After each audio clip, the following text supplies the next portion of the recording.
제게는 가족보다 더 가깝다고 생각했고 제 인생이 끝날 때까지 평생 함께 할 줄 알았던 친구가 있습니다.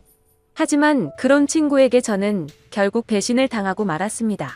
친구와 저는 흔히 말하는 어릴 적부터의 친구 사이는 아니었지만 그 누구보다도 서로를 가장 잘 알고 가까웠다고 생각했고 또 의지했었던 사이였죠. 우선 저는 30대 초반이며 서울 토박이로 생활을 하고 있습니다. 그 친구를 처음 알게 된 지도 벌써 10년이 훌쩍 넘은 얘기죠.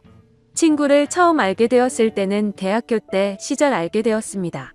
처음 대학교를 가는 날 마치 학창시절처럼 낯선 사람들이 가득했죠. 그런데 제 옆자리에 앉았었던 그 친구는 제게 먼저 말을 건넸습니다. 자신은 어릴 때부터 제주도에서 자라서 낯선 환경이라 저에게 잘 부탁한다고 하더라고요. 근데 저도 서울에 살았을 뿐이지 여기 있는 모든 게 다 낯설고 부담스러운데 이런 부탁을 하니 뭔가 부담스럽긴 했지만 반갑기는 하더라고요. 근데 그 친구의 성격은 그렇게 타고난 사람이었죠. 처음 보는 사람에게도 아무렇지 않게 다가가는 그런 성격의 친구였습니다. 그때 당시에는 저도 너무 부담스러운 자리였기에 말을 걸어주니까 고마웠습니다. 제게는 낯선 환경에서 도움이 돼주었던 친구였죠. 그 친구와 저는 어떻게 보면 아무도 모르는 낯선 사람들 가운데 처음으로 친구가 된 셈이었습니다. 그래서 같이 많은 시간을 함께 붙어 다녔고 결국 동아리까지 같이 들어가게 되었습니다. 지금은 그렇지 않겠지만 제가 대학교 생활을 할 때만 해도 특정 동아리는 마치 군대 마냥 군기가 엄청 강했습니다. 저는 동아리 활동은 취미라는 생각이 강했었고 언제든지 그만두면 그만이지라는 생각이 있었습니다. 하지만 그때 당시 제가 그 동아리에 들어가게 된 이유가 있었죠. 왜냐하면 지금의 제 아내가 그때 제가 짝사랑했었던 여자였습니다. 대학교에 오자마자 반했던 여자였죠. 저희 학과 특성상 대부분 남자들이어서 그런지는 모르겠지만 제 아내는 그때 당시에 몇 명 안 되는 여자들 중에서도 아주 인기가 많았죠. 지금에서야 하는 말이지만 저 말고도 고백을 많이 받았다고 했던 걸 들었습니다. 아무쪼록 저는 신입생 환영회에서 제 아내를 처음 만나게 되었고 예쁜 외모의 밝고 털털한 성격에 첫눈에 반하게 되었습니다. 그래서 가까이 지내고 싶었고 매일같이 보고 싶었죠. 하지만 평상시에 마주치고 싶어도 잘 보이지가 않더라고요. 그래서 저는 도대체 왜 잘 보이지가 않나 싶어서 원인을 찾아봤습니다. 알고 보니 제 아내는 학과 생활보다도 동아리에 덧대시 깊었던 건지 수업 시간 외에는 늘 동아리에 있더라고요. 그래서 잘 보이지 않는 이유가 동아리 때문이란 걸 알게 된 후로 저는 그 동아리에 가입을 하게 되었습니다. 근데 제 친구도 제가 가입한 동아리를 따라서 가입하더라고요. 그때는 단순히 저를 따라서 가입한 걸로만 알고 있었습니다. 그것도 10년이 넘게 그런 생각을 갖고 있었던 거죠. 그때 당시에는 많은 게 즐거웠습니다. 성인이 되고 나서 술을 마시는 것도 새롭고 즐거웠고 동아리에 가서 스트레스를 받을지언정 제가 사랑하는 아내를 매일같이 볼 수 있었으니깐요. 그런데 그런 마음만 가지고 적성에 맞지 않는 동아리에서 오랜 시간을 보내기에는 많은 고통이 뒤따르더라고요. 제가 동아리에 별로 관심이 없는 걸 알아챘는지 바로 윗기수의 남자 선배 한 명이 어느 순간부터 저를 자꾸만 건들더라고요. 니까짓 게 왜 여기 와서 물을 흐리냐. 이따위로 시간 때울 거면 꺼지라고 하더라고요. 저는 자존감이 너무 무너졌고 화가 나서 그만둬버릴까라는 생각을 한두 번 한 게 아니었습니다. 하지만 제가 좋아하던 아내가 동아리에 있었기에 차마 그럴 수가 없었죠. 그러다 저는 선배가 하는 말에 도저히 참지를 못했고 큰 각오를 하고 결정을 했습니다. 내가 나가는 일이 있더라도 고백은 하고 나가겠다라고 말이죠. 그래서 고백을 하려고 몇 날 며칠을 기다렸습니다. 그러다 때마침 고백을 할 수 있는 기회가 생겼죠. 저는 시험 기간이라 공부를 했고 밥을 먹고 잠깐 잠이나 잘까 해서 동아리 방에 들렸더니 제 아내가 혼자서 동아리에서 있었던 거죠. 그래서 저는 무조건 오늘 고백을 해야 하는 기회이구나 싶었고 제 진심을 담아서 고백을 하게 되었습니다. 하지만 그 말을 듣더니 곧장 아내는 장난치지 말라며 저의 고백을 거절했었죠. 그래서 저는 장난으로 하는 말이 아니고 당신 때문에 관심도 없는 동아리에 가입까지 했다고 말했습니다. 그러자 아주 오랫동안 깊은 생각에 잠겨서 고민을 하더라고요. 그러면서 자신은 고민할 게 있다면서 생각을 해보고 대답을 해준다고 했습니다. 그날로부터 일주일 정도를 기다렸습니다. 제 아내는 저의 고백을 받아주게 되었고 저희는 교제를 시작하게 되었죠. 그 이후 저는 동아리를 탈퇴하려고 했지만 여자친구가 여기에 있는데 다른 남자들이 찝쩍거릴 것 같아서 결국 끝까지 버텼었죠. 하루하루가 행복했었고 대학교를 오기 잘했다고 생각했습니다. 첫눈에 반했던 여자와 연애를 하게 되었고 평생을 함께할 만큼 마음의 단짝이라고 생각되는 절친한 친구가 생겼으니까요. 저와 아내는 자연스럽게 친구도 함께 자주 다니게 되었습니다. 그러다 결국 저는 군대를 가게 되었고 친구는 미국에서 출생만 한 미국 시민권자였기에 군대를 면제받게 되었죠. 저는 친구에게 말했습니다. 여친에게 다른 남자들이 절대로 찝쩍거리지 못하게 잘 부탁한다고요. 그러자 친구는 그런 걱정은 하지 말라며 건강히 잘 다녀오라고 했고 저는 그렇게 군대를 가게 되었습니다. 제 아내에게는 정말 미안하고 고마웠습니다. 서로 만나게 된 지 1년밖에 안 됐을 때 혼자 내버려두고 가야 했기 때문이죠. 그리고 2년을 한결같은 마음으로 기다려주는 모습에 제가 평생 책임을 져야겠다 생각을 했습니다. 그렇게 저와 아내는 군대를 다녀온 시간을 포함해서 5년이라는 길다면 긴 시간 동안 교제를 하게 되었고 곧바로 결혼을 하게 되었습니다. 그리고 나서 제 친구는 제가 결혼을 한 뒤로 자신의 고향인 제주도로 다시 돌아가게 되었죠. 친구는 제주도로 돌아가게 된 후에 부모님의 지원을 받아서 해양 레저숍을 운영하더라고요. 그렇게 사업을 성공적으로 이룬 친구는 젊은 나이에 억대가 넘는 연봉으로 성공한 삶을 이루었고 저는 그저 그런 평범한 직장에 취직을 하게 되었습니다. 그렇게 친구는 1년에 한 번 정도씩 얼굴을 보게 되었죠. 하지만 너무 친했던 친구라서 아주 오랜만에 보더라도 어제 만난 듯이 전혀 거리낌이 없었고 저희는 늘 그렇듯 우정을 다져가고 있었습니다. 그러다 얼마 전 친구는 이번에 비즈니스상 미팅이 있어서 서울로 온다고 하더라고요. 반가운 마음에 아내의 허락도 구하지 못한 채 저희 집으로 꼭 오라고 말했습니다. 막상 말하고 나서 끊고 나니 아차 싶더라고요. 그래서 아내에게 어렵게 말을 했죠. 성원이가 다음 주에 서울 올라와서 집으로 오라고 했는데 괜찮아?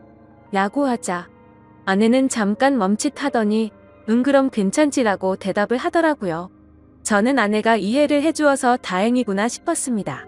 며칠이 지난 뒤 친구는 서울로 올라오게 되었고 일을 마치고 저희 집으로 찾아왔습니다. 아내는 친구에게 간단히 인사를 하고는 술상을 차리러 갔고 친구와 저는 오랜만에 만나서 시간 가는 줄도 모르고 술자리를 가지게 되었죠. 그렇게 한창 술을 마시고 자고 일어났더니 친구는 여전히 잠을 자고 있었고 저는 늦잠을 자버리는 바람에 정신없이 출근을 했습니다. 그리고 나서 퇴근을 하고 집으로 들어갔더니 친구와 제 아내가 마주 앉아서 밥을 먹고 있더라고요. 저는 친구에게 내려간 줄 알았더니 아직 안 갔어? 라고 묻자 친구는 아직 일이 덜 끝나서 며칠만 더 있다가 간다고 하더라고요. 그러자 아내는 서울에 아는 사람도 없고 여기에 친구가 있는데 굳이 딴 데 가지 말고 저희 집에서 머물러도 된다고 말하더군요. 친구는 너무 민폐가 아니냐며 괜찮냐고 하는데 뭐라고 하겠습니까? 아내도 괜찮다고 하는데 친구가 되어 가지고 다른데 가서 자라고 할 수도 없었죠. 저도 네가 괜찮으면 여기에서 지내도 된다고 했고 친구는 곧바로 고맙다고 대답을 했습니다. 아내는 저도 앉아서 같이 밥 먹자며 밥을 차려주는데 뭔가 기분이 이상하더군요. 열심히 일하고 집에 들어왔더니 아무리 친구라지만 아내와 단둘이서 밥을 먹고 있다는 게 찜찜했습니다. 하지만 제가 너무 과하게 생각하는 거 아닌가 싶어 그냥 그러려니 할 수밖에 없었죠. 옷을 갈아입고 식탁에 앉으니 비싼 한우가 놓여져 있었고 온갖 음식이 푸짐히 차려져 있더라고요. 저는 아내에게 이게 뭐냐고 묻자 친구가 대답하더라고요. 제 아내가 먹고 싶어 해서 아까 같이 장 보다가 자기가 샀으니 부담 갖지 말아달라고 했습니다. 그래서 둘이 같이 장도 보러 갔다 왔냐고 묻자 친구는 술도 깨고 산책도 할 겸 같이 다녀왔다고 하더군요. 아무리 친한 친구라도 그렇지 이건 아니다 싶었고 그때부터는 기분이 좋지가 않았습니다. 그리고는 그날은 평소에 술은 입에도 대지 않던 아내도 합세하여 셋이서 술을 마시게 되었죠. 어느 정도 술이 들어가자 갑자기 아내는 친구에게 온갖 칭찬을 하더군요. 어떻게 너는 나이가 먹어도 아직도 예전 그 모습 그대로냐며 섬에 살아서 그런지 피부도 까무잡잡한 게 왜 이렇게 몸이 좋냐며 묻더라고요. 그러자 친구는 만져볼래? 하면서 힘을 주더니 그걸 또 만져보고 아내는 좋다고 웃더라고요. 그때부터는 그냥 기분이 더러웠습니다. 남편을 옆에 두고 이것들이 무슨 짓거리인가 싶었죠. 저는 조용히 술만 마셔댔고 친구와 아내는 약간은 제 눈치를 본 건지 화제거리를 돌리더군요. 아내는 친구에게 요즘 경기도 안 좋을 텐데 제주도에도 피해가 크지 않냐며 물었고, 친구는 자신이 하는 사업은 관광지 특혜를 받아서 그런지 크게 영향을 받지 않아 딱히 문제가 없다고 하더라고요. 그러면서 다음에 저와 같이 여행을 오면 풀코스로 관광을 시켜준다고 하더니 다른 거 걱정 말고 비행기만 타고 넘어오라며 말하더군요. 아내는 그 말에 좋다고 싱글벙글 웃는데 그때 저는 할 말이 없었습니다. 사실 아내에게 미안한 일이 있었던지라 거기다 대고 제가 뭐라고 말도 못했었죠. 결혼하고 얼마 지나지 않은 시점에 저는 지인의 권유에 투자를 하게 되었고 결국에는 사기를 당했습니다. 그때는 아내에게 조금 더 안락한 삶을 살게 해주고 싶은 마음에 과감히 투자를 했지만 오히려 빚더미에 안게 만들어서 생활을 더 힘들게 만들어 버렸죠. 그래서 비싼 한우 같은 건 꿈도 꾸지 못했고 여행이라고는 신혼여행 이후로 단 한 번도 가지 않았으니 저는 도저히 할 말이 없었습니다. 기분도 좋지 않고 화를 내기도 애매한 마음에 그만 자리를 끝내고 싶었죠. 그래서 저는 제가 자리에서 일어나면 술자리가 끝날 줄 알고 말했습니다. 오늘은 피곤해서 먼저 일어날게라고 했더니 친구는 벌써 자려고 아쉬운데 조금 더 마시지 하더니 그럼 피곤할 텐데 먼저 들어가서 쉬어 우리는 조금만 더 마실게 라고 하더군요. 그러자 아내도 일어날 생각이 없는지 내일은 지각하지 말고 알람 꼭 맞춰놓고 자라고 하더라고요. 속으로 진짜 부글부글 끓었습니다. 자존심이 상해서 다시 앉기도 뭐했고 그냥 샤워를 해버리고는 자라 먼저 들어갔습니다. 그런데 그 기분으로 잠이 올 리가 없죠. 자정이 다 되어갈 때까지 그 둘은 하하호호 웃으며 떠드는데 친구고 뭐고 엎어버릴까 싶었지만 너무 쪼잔해지는 것 같아서 그냥 참고 있었습니다. 그렇게 잠에 못 들고 누워있는데 갑자기 작게 들리던 소리조차 들리지 않더라고요. 그러더니 1분 정도가 지나자 의자 빼는 소리가 들렸고 설거지를 하는 소리가 들렸습니다. 그래서 저는 물을 마시는 척하면서 거실로 나가봤더니 아내는 설거지를 하고 있었고 친구는 보이지가 않았습니다. 친구는 어디 갔냐고 물었더니 담배 피러 나갔다고 하더니 저보고 아직 안 잤냐고 묻더라고요. 저는 목이 말라서 잠이 깼다며 물을 마시고 방으로 들어갔고 아내는 설거지를 끝마치고는 방으로 들어오더군요. 그날 밤 저는 자는 둥 마는 둥 너무 짜증이 나서 잠을 뒤척였고 다음날 굳이 자고 있는 친구를 깨워서 집 밖으로 데리고 나왔죠. 친구에게는 거짓말이라도 해서 내보내야 되겠다 싶어서 말했습니다. 진짜 미안한데 아무래도 아내가 조금 불편해하는 것 같다고 했더니 친구는 아 그랬구나. 내가 너무 눈치가 없었지 라며 미안하다고 하더군요. 그러더니 어차피 오늘 저녁에 내려가려고 했다면서 미팅 다녀와서 저녁에 들어올 것 같은데 그때 짐 챙겨서 나간다고 하더라고요.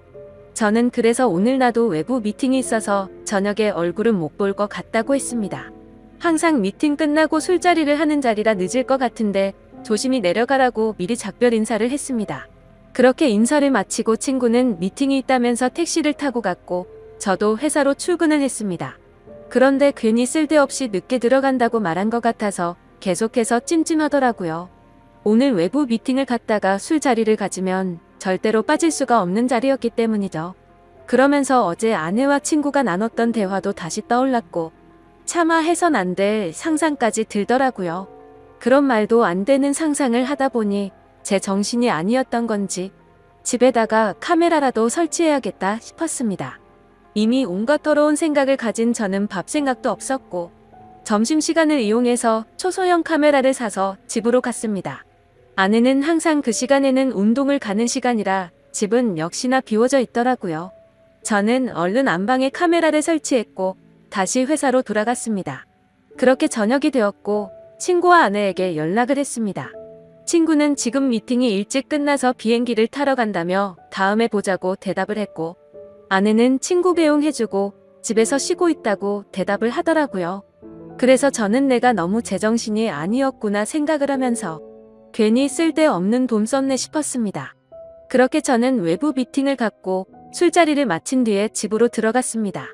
항상 그 자리는 만취 상태가 될 때까지 마시는 자리였기에 그날도 저는 만취 상태가 되어 있었죠.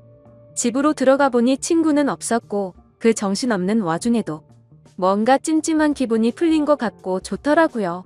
그렇게 저는 침대에 눕자마자 곧바로 잠이 들었고 아침에 일어나자마자 또 정신없이 출근을 했습니다.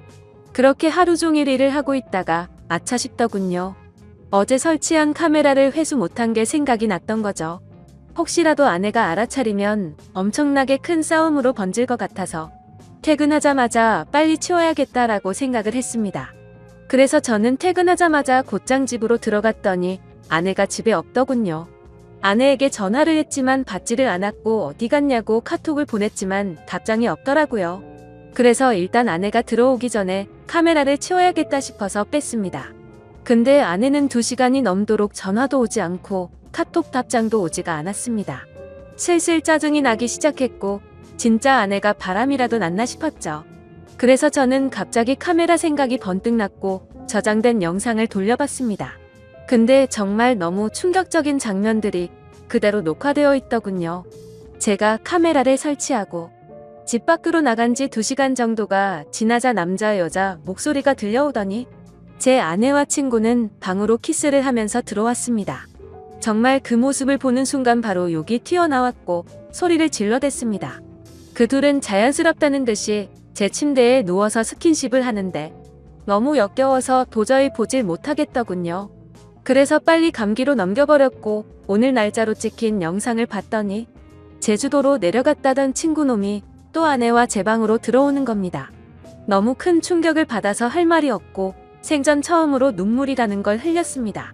슬퍼서 우는 게 아니라 분노가 극도로 치밀어 오르다 보니 눈물이 난다란 걸 깨달았죠. 그러면서 제가 퇴근하기 1시간 전쯤 남편이 들어올 수도 있을 것 같다면서 계속 같이 붙어 있고 싶은데 아쉽다고 하더니 나가서 같이 있자고 하더니 화면에서 사라졌습니다. 제가 그 영상을 보는 중에도 제 아내는 친구놈과 밖에 나가서 같이 붙어 있었던 거였죠. 저는 그래서 바로 친구놈에게 전화를 했습니다. 역시나 전화를 받지 않더군요. 근데 아내와 달리 몇 통을 걸었더니 전화를 받더라고요. 저는 침착하고 물었습니다. 제주도에 조심히 잘 내려갔냐고 물었죠. 그러자 친구는 잘 내려왔지. 그게 그렇게 궁금해서 전화를 이렇게 몇 통씩이냐고 했냐고 묻더군요. 그 말을 듣고 있는데 아내에게서 카톡이 바로 오더군요. 친구랑 오랜만에 만나서 영화를 보고 있다고 거짓말을 자연스럽게 하더라고요. 카톡을 보자마자 더 이상 저는 분노를 참을 수가 없었고 곧바로 욕을 했고 소리를 질렀습니다. 네가 내 친구라는 놈이 어떻게 내 아내랑 바람을 필 수 있냐고 했죠. 그놈은 당황하면서 무슨 소리냐며 무슨 근거로 그런 말도 안 되는 소리를 하냐고 하더라고요. 저는 그래서 내가 전에 집에 도둑 들 것 같아서 카메라 설치해놨는데 이건 몰랐냐고 욕을 하니까 갑자기 아무 말이 없더니 전화를 끊더군요. 아내도 곧바로 카톡이 더 이상 오지 않았고 2명 다 전화며 카톡이며 제 연락을 무시하고 받지를 않고 폰을 꺼버렸습니다. 이게 바로 며칠 전에 벌어진 말도 안 되는 상황입니다. 어떻게 이런 일이 벌어질 수가 있는지 너무 충격적이어서 말도 제대로 나오지를 않습니다. 이미 장인 장모님께 연락해서 있는 사실 그대로를 말한 상태이고요. 더 웃긴 건 친구놈은 죄다 거짓말투성인 정신 나간 놈이었습니다. 친구놈이 운영하고 있다는 해양 레저숍의 연락처를 알아내서 전화를 해보니 전화가 되지 않더라고요. 그래서 저는 로드뷰를 이용해서 그 위치를 찾아냈고 근처에 있는 가게에 연락을 해서 물어봤습니다. 정말 죄송한데 제가 급한 일이 있어서 그런데 그쪽 옆에 있는 해양 레저숍 혹시 문을 열었냐고 했더니 이미 폐업한 지 몇 달이 됐다고 하더라고요. 그리고 너무 답답한 마음에 대학 시절 같이 알던 친구에게 연락을 했더니 결국 설마 했는데 그 둘이 사고를 칠 것 같더니 일을 냈구나 라고 말하더군요. 무슨 말이냐고 물어보니 제가 군대에 갔을 때도 이 둘은 매일같이 붙어 다녔다고 하더라고요. 그래서 주변에서 이상하게 보긴 했지만 딱히 스킨십을 하고 이랬던 건 아니었고 제가 있을 때도 셋이서 자주 다녔기에 그냥 친구 사이로 같이 다니는구나 했답니다. 도대체 어떻게 사람이 이런 거짓말을 아무렇지 않게 할 수가 있을까요? 아내는 그 친구놈의 재력이 부러워서 정신이 나갔던 건지, 아니면 대학 시절부터 그놈에게 마음이 있었던 건지 알 수가 없고, 이제는 알고 싶지도 않네요. 아무튼 이것들을 용서할 생각은 절대로 없고, 연락이 되는 대로 곧바로 모든 사실을 알려주고는 이혼을 하려고 합니다. 혹시라도 더 큰 복수를 할 수 있는 방법은 없을까요? 정말 손이 덜덜 떨리고 너무 열이 받아서 속 시원하게 복수를 하고 싶은 심정입니다. 너무 흥분해서 쓴 글이라 엉망진창인데 읽어주셔서 감사합니다.